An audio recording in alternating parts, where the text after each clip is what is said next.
Welcome back. खबरों का सिलसिला आगे बढ़ाते हैं और अभी आपको बताते हैं सानिया जड़ावाला के मुतासरीन को इंसाफ फराहम किया जाए। पाकिस्तान में कोई मजहबी तफरीक नहीं, सब भाई हैं। तमाम मज़ाहिब को आज़ादी हासिल है। चेयरमैन पाकिस्तान उलमा काउंसिल अल्लामा ताहिर अशरफी की फैसलाबाद में प्रेस कॉन्फ्रेंस। कहा, मुल्क में बैनुल मसालिक हम आहंगी की जरूरत है।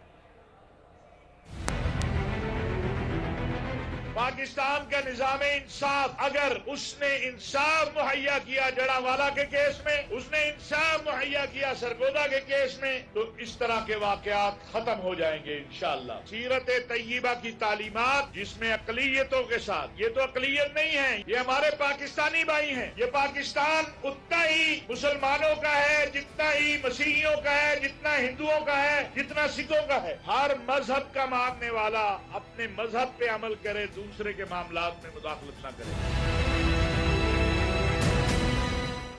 भारत कश्मीरियों की नस्ल कुशी कर रहा है। 10 लाख भारतीय फौज जुल्म ढा रही है। इज्जतें महफूज है, ना सियासी आजादी।